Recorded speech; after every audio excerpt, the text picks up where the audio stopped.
Bill. Susan, what are you doing here? At the entrance of a luxury hotel I visited on a business trip, I unexpectedly ran into my husband, Bill, who, for some reason, was clinging to a woman who was not me. The woman gave me a triumphant look, and it was clear she wasn't a business associate. In that moment, I understood everything. With this realization, I knew I was no longer needed in Bill's life. I let out a laugh and said, "I'm sorry to interrupt you," as I walked towards the station. No, it's not like that. The woman's triumphant laughter and Bill's panicked voice followed me, but I didn't look back and just got on the train.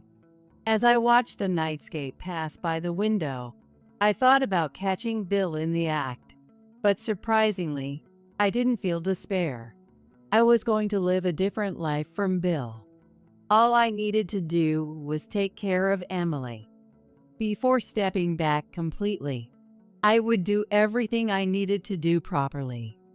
My name is Susan, and I'm 42 years old. I met my husband, Bill, during our college days when we happened to be in the same research lab. We quickly grew closer by attending the same seminars and sharing similar hobbies.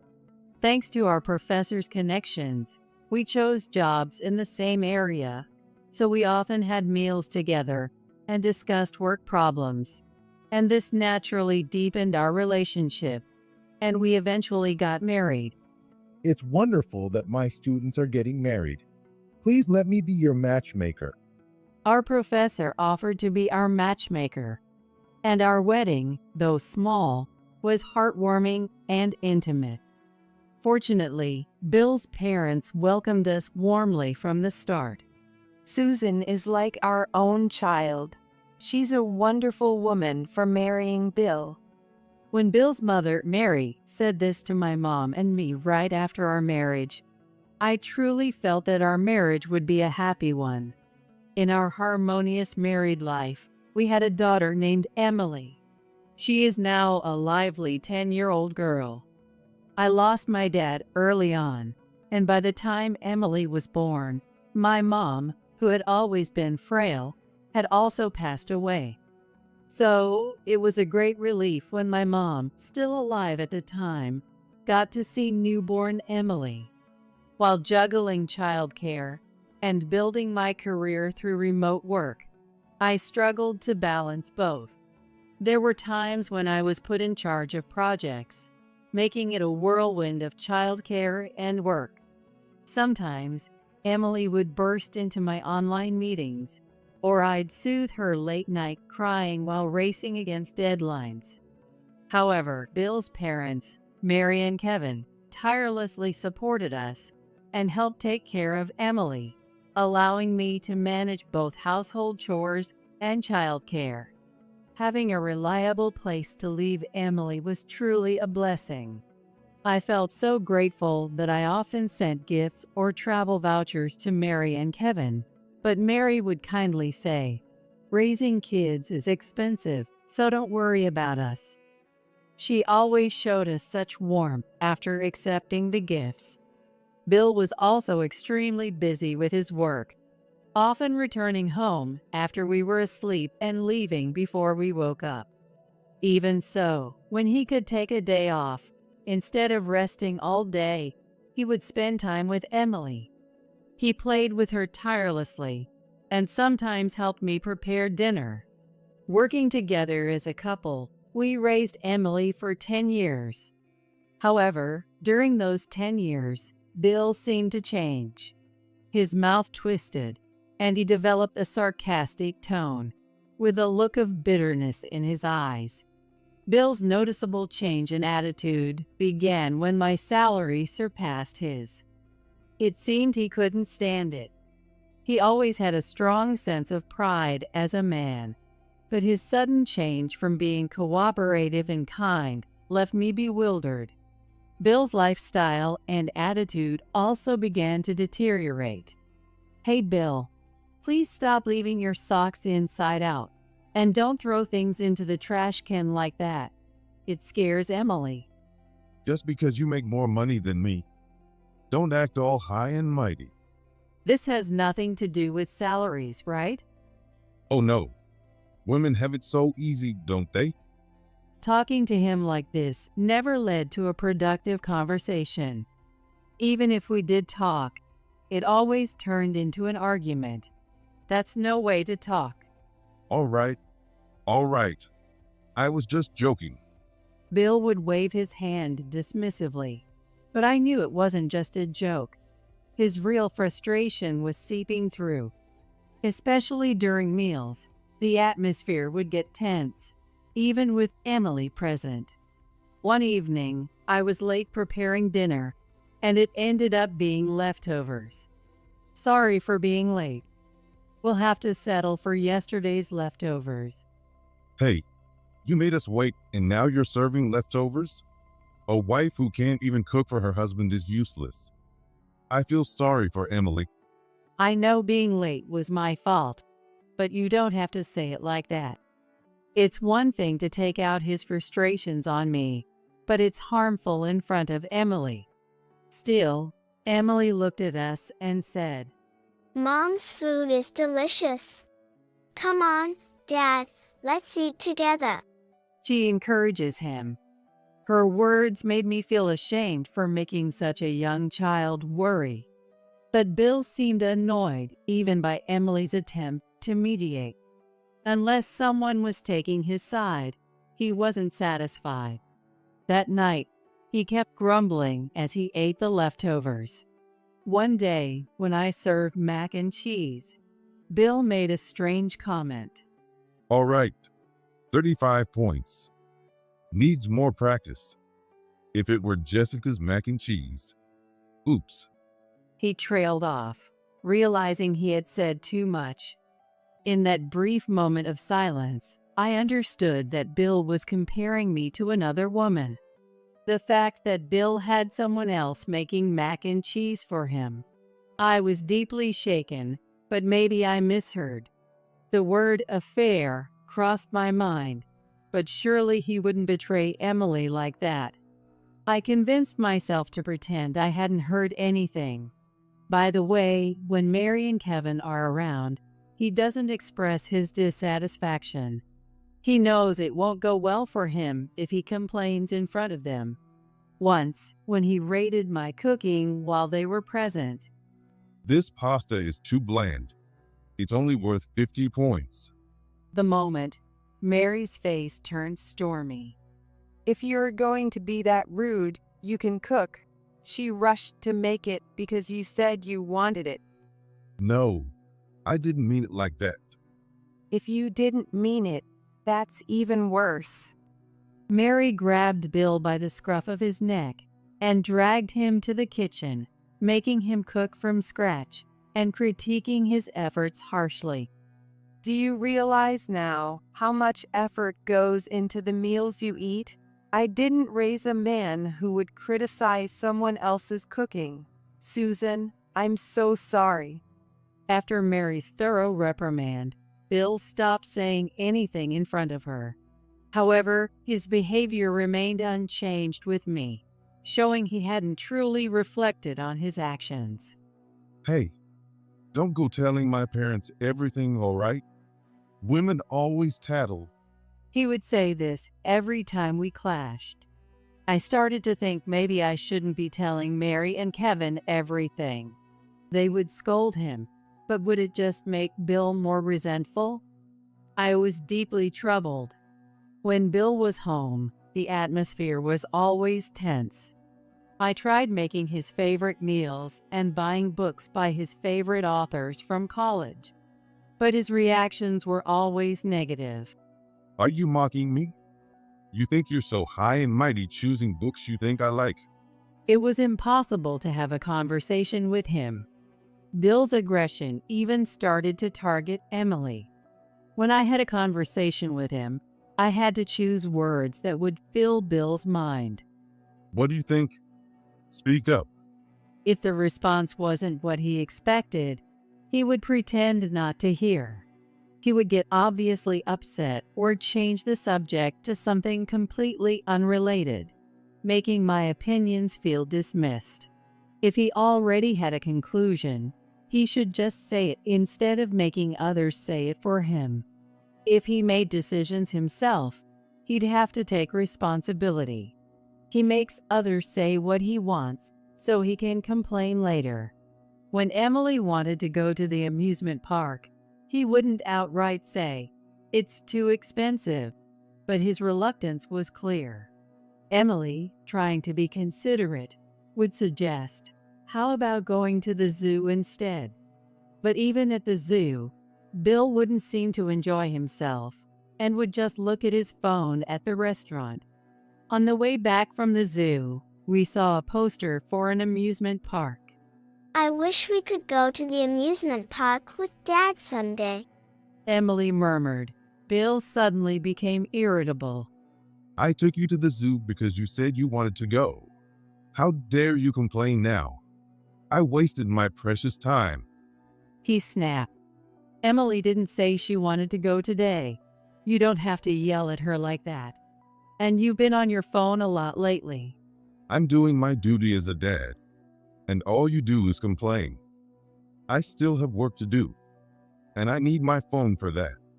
I was fed up with Bill's constant outbursts.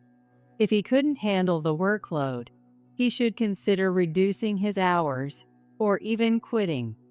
I earned enough to support us for a while, and we could look for a new job together. But I knew that bringing this up would only make things worse because his bad mood was partly due to the salary difference. I couldn't subject Emily to his frustration any longer, and I even thought about a temporary separation.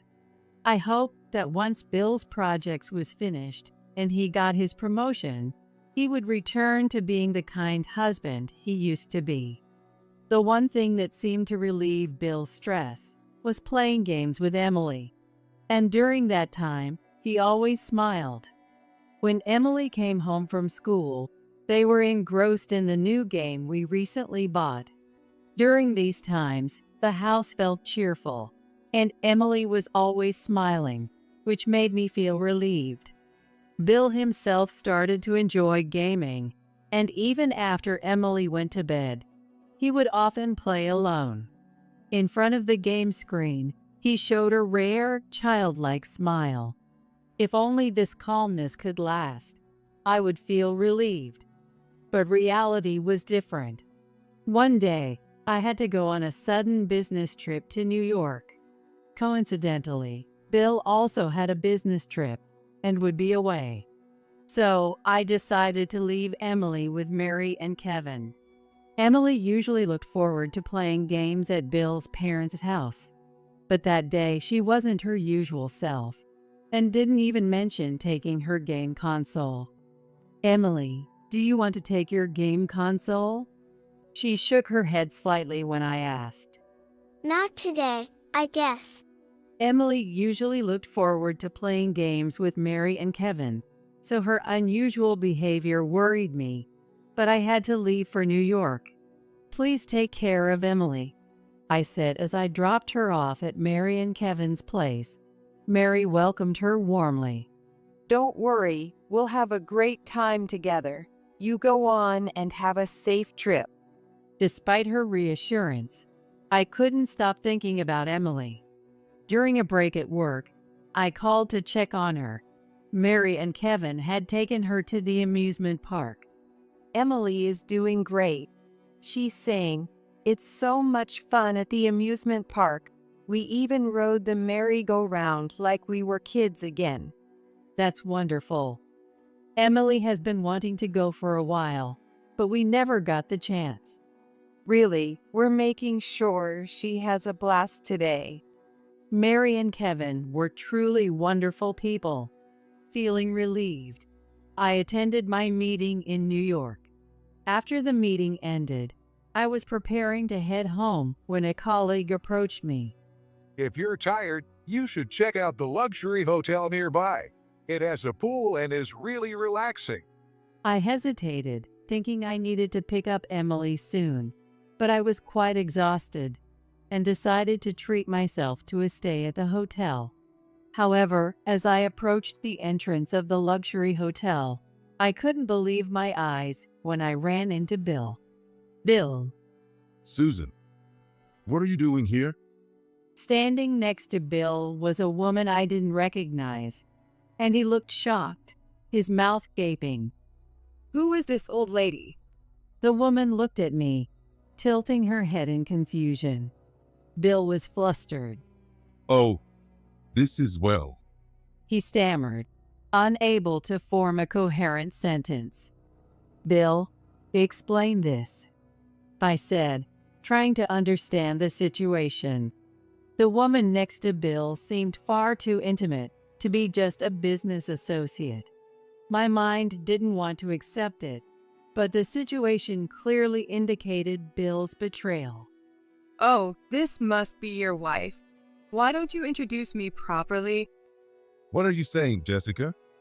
Hearing the name Jessica, everything clicked.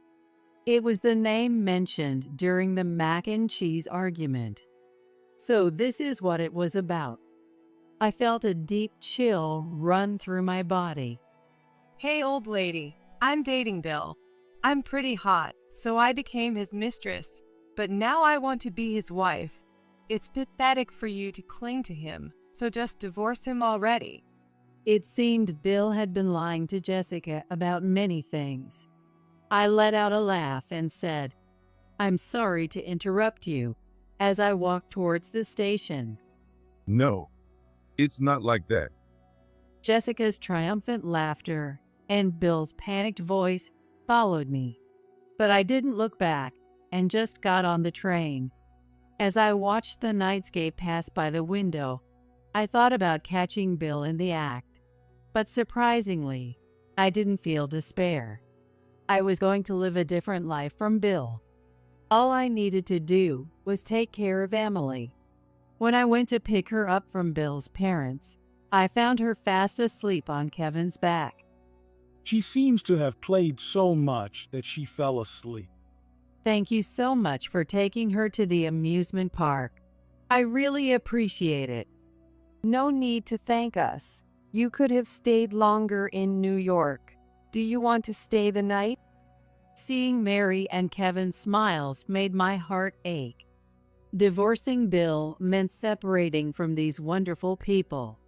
I had no family left and didn't want to take Emily away from her grandparents. But I couldn't stay with Bill anymore. I told Emily about the divorce. However, after hearing a shocking story from Emily, I made a firm decision. I arranged a formal divorce discussion with Bill, including his mistress, Jessica.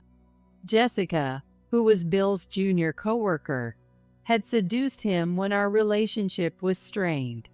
She repeatedly bad-mouthed me and praised Bill, so it must have felt comforting for him.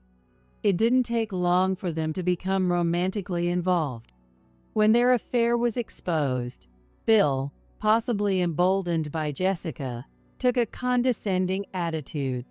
So, it's a divorce then. I'll pay the alimony. And child support too. Yeah, I got it. Stop nagging. I'll pay it. Bill looked relieved, as if a weight had been lifted off his chest. I suddenly thought of something and glanced between Bill and Jessica. I had noticed something unusual about Jessica's stomach. Is there a baby involved? Yes, there is.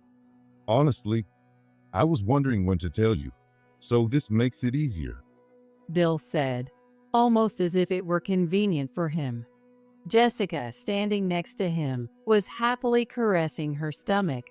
I couldn't bear to look at this scene and turned my eyes away. I couldn't tell Emily about this horrible situation. Having a child, too. Have you ever thought about how Emily would feel? I don't need a brat like her. What did you just say? Bill's relentless insults knew no bounds. It's natural for a man to earn more than a woman. Women should just stay home and do the chores. If Emily turns out like you, she'll never amount to anything. He sneered. My body shook with anger. Do you think you can get away with saying such terrible things? I prefer a young woman who respects me. I'll love the child with my new girlfriend much more than the one I had with you. Without you holding me back, I can finally get my life back. Bill's eyes sparkled as if he were dreaming of his new life. By the way, is the new baby's name Ashley? How do you know that? That's creepy. Hey, don't say our angel's name with your filthy mouth. Jessica laughed arrogantly next to Bill and sneered. Hurry up and get the divorce done, old lady. We'll pay alimony. Just get it over with. Do you really think Mary and Kevin will approve of your remarriage in this situation? No matter what, I'm still their son. They only act strict because they care about me. Once they see my cute child, they'll melt. Bill seemed completely confident he would have his parents' support. There was no trace of dignity or compassion between Bill and Jessica. Their selfish and cruel nature was fully exposed, which oddly made me feel calmer. The money in my account had increased, but since it was evidence of Bill's betrayal, it felt like dirty money. However, it was essential for raising Emily. I had loved Bill, but I never expected to be insulted this much. I considered letting Emily see her father one last time, but realized it would only hurt her more. I'll inform Mary and Kevin myself. You're not planning to say anything unnecessary, are you? This happened because of my shortcomings, right? I'll go apologize and step back completely. Bill's lips curled into a deeply malicious smile. Oh wow, you're going to tell them you got dumped because you're not attractive anymore? I could never do that. Too embarrassing. Well, I'm not going to stop you. What a pathetic woman. Was he always this vulgar? As I looked down at the two beasts in human skin, my heart grew colder. You were shamelessly relying on Bill's income.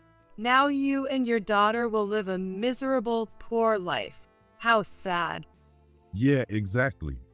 It seemed Jessica thought I was a lazy housewife living off Bill's income, who was about to be kicked out. Bill's pride wouldn't allow him to admit that he earned less than I did. When she mentioned this, Bill's eyes lost focus for a moment. I'm not pitiful. You two are the pathetic ones. You look so pathetic making excuses, old lady. I said nothing more, left the meeting, and filed for divorce. This marked the end of my marriage. The kind Bill I once knew was gone. Now it was my turn. I visited Mary and Kevin's house, calmly informed them of our divorce, and apologized, saying, "I'm sorry, it's my fault for not being enough." They looked shocked and exchanged glances. What happened? Did Bill do something again? No, it's my fault for not being able to satisfy him. I continued to explain. When I told Emily about the divorce, she shared something with me too. It was the reason she had stopped playing games on her console. When she looked at the saved game data, she accidentally opened Bill's file. In Bill's game data, the main character was named after him. The female main character was named after his mistress, and the other was named Ashley. Emily understood what this meant because one of her classmates' parents had divorced due to the father's affair. Does Dad not want me anymore? Shocked, she didn't take her game console with her. Seeing the names of his mistress and their child lovingly used in the game must have broken Emily's heart. I didn't tell you because I knew it would make you sad. Hearing such words from my child made me feel helpless. Emily had suffered so much, and I knew nothing.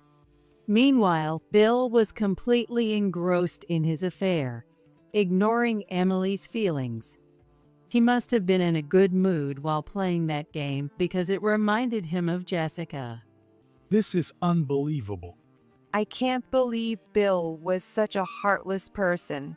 You tried to protect us, didn't you? I'm so sorry. Emily was looking forward to playing games with her grandparents. This is just.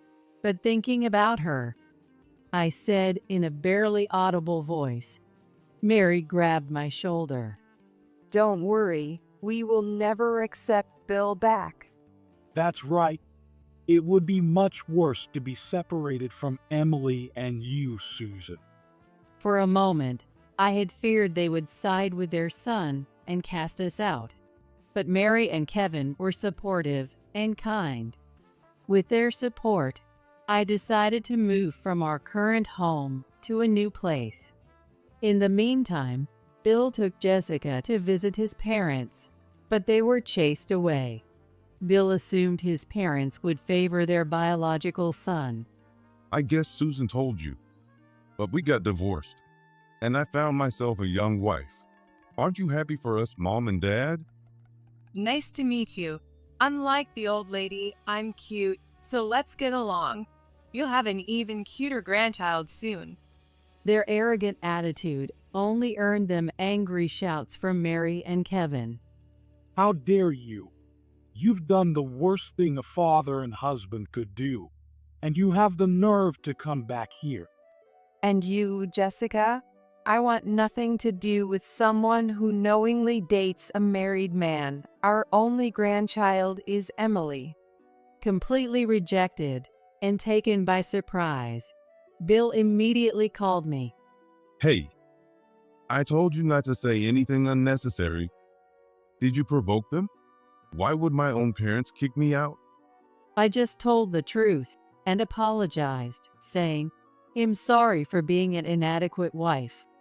How did you think such strict parents would accept you? That's not the point. Without their help, I can't raise a child. How self-centered could he be? But I had no time to deal with Bill. I was on my way to see my old college professor. I'm sorry, I got divorced because I wasn't enough. I'm sorry for this outcome after you were our matchmaker. I formally apologized to my professor and explained the situation. You might meet his new wife soon. They'll probably come to introduce themselves. The professor was furious.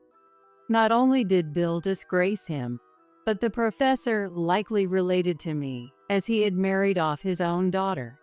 If my daughter and grandchild were treated like that, I would never forgive it. You must not let this break you. I also told my colleagues from our lab days about our divorce. Soon, Bill was labeled as the heartless man who kicked out his family to be with his mistress and have a child. Bill's phone was flooded with messages, and he was blocked or cut off by many. Bill had been getting specialized work through the professor's connections, but after my conversation with the professor, those jobs stopped coming his way. He had originally received those jobs solely through the professor's generosity, and since they were his largest contracts, his income dropped significantly. He could barely support himself, let alone raise a child. Meanwhile, the professor recommended me for those jobs. You had better grades after all. How about giving it a try? Since Bill and I shared the same field of expertise, I could handle the work. I still had my usual remote work, so it was quite challenging, but it was rewarding to use my knowledge in this new job. Naturally, Bill was furious. Why should I lose my job over an affair? You set this up, didn't you? You were jealous of my work and planned to take it by making me have an affair. I was trapped. Unable to accept reality, he started making irrational accusations. At work, Bill had been arrogant, so they were grateful to have me take his place. To be honest, Bill always tried to shift the blame onto others, so we couldn't speak freely. Everyone is pleased with the change. Bill never took responsibility for his words or actions, always making others say or do things his way. and blaming them for the outcomes. His extreme tendency to blame others was remarkable. Even when things went his way, if the results weren't as he expected, he would say, "You suggested it, so it's your fault." This created a stifling work environment, and some people were driven to quit because of it. Bill, working freelance, lost his jobs from the professor and angrily stormed into the workplace. Moreover, he still thought he was the leader and tried to boss people around. "Oh, you're not involved here anymore. Please leave." What are you talking about? This place can't run without me. Don't change the manual on your own. You were pushing everyone too hard and creating a hectic schedule. I streamlined the process by cutting out unnecessary steps. Bill's face turned bright red as he listened to my response. It must have infuriated him to be spoken to so firmly by someone he looked down on. What are you talking about? I wasn't pushing anyone too hard. I was in a respected position. He was determined not to admit any fault. Watching Bill, with his red face and heaving shoulders, was almost painful. Then one of Bill's subordinates stepped forward and played a recording. Do you really think your idea would work in the real world with that brain of yours? I knew that idea was terrible. The failure is all your fault for suggesting it. The room filled with Bill's harsh words and blame-shifting statements. It was 100 times worse than what I had heard. I thought I might be the next one to be driven to the edge, so I recorded it just in case. That's not true. You said those things, not me. Bill raised his voice in desperation, but the glares from those around him were piercing. This is pointless. There's no reasoning with him. What kind of attitude is that? I'm your boss. Former boss, right? Please leave. If you persist, I'll call security. I promptly picked up the phone connected to security, and Bill stomped out of the building. By the way, after losing his income, Bill and Jessica had a falling out. Jessica, realizing things weren't going as planned, returned to her parents' house to give birth. Bill had no one to rely on, and Jessica was looked down upon, so she couldn't stay with him. However, even if she returned with her baby, Bill was still poor after paying alimony to me. Jessica persistently demanded child support from Bill, but he kept avoiding her. How do I know all this? Because Jessica told me the whole story and demanded money. Bill doesn't have any money, so can you pay instead?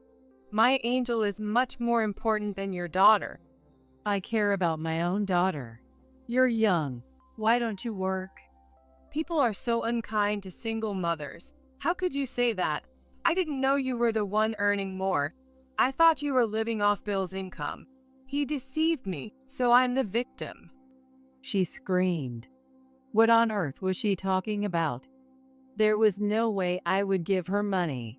You're the one who assumed I wasn't earning. Anyway, don't contact me again. Ignoring Jessica's continued ranting on the phone, I hung up. I couldn't waste any more time on them. I focused on spending time with Emily and handling my new job with Mary and Kevin's support.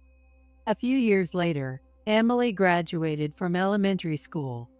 Seeing her at the graduation ceremony, I almost cried. However, there was an unwelcome guest at the entrance of the school. It was Bill. He looked very unkempt, with clothes covered in lint and a strange smell. He had an unshaven face and looked extremely unhealthy.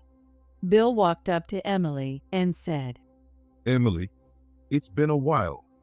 Dad, Don't you miss me? Don't you want me to come back? Please ask your mom. I hurried over and pulled Emily away from Bill. What are you doing here? You have no right to be here. Please, I'm at my limit. From what I gathered, Bill had been struggling to find stable work and had debts with shady lenders. He was being chased by debt collectors and couldn't get a job without a permanent address. He said any money he had went to food or hotel bills, so he couldn't save up to improve his appearance. That's your own fault. I'm not talking to you. Emily, if you just say yes, I can come back. Bill hadn't changed at all. He was still trying to make Emily say, "I wanted you back." Dad, What? Bill looked at Emily with hopeful eyes. I hate you. I never want to see you again. Emily's shout echoed. Bill was stunned, not expecting to be rejected. After the divorce, Emily's stress had visibly decreased without Bill around. Who would want to return to that pressurized life? That's right. You never did anything fatherly, so don't think you can just come back. Wait. I really have no money and I'm so lonely. Bill watched us walk away with slumped shoulders. I felt a bit sorry for him, but he was the one who abandoned us first. When I first discovered his affair, I planned to get the alimony and be done with him. But after hearing Emily's story about the game, I couldn't forgive him for the pain he caused her. This was for the best. Seeing Emily happily playing new game with Mary and Kevin, I vowed to protect this family.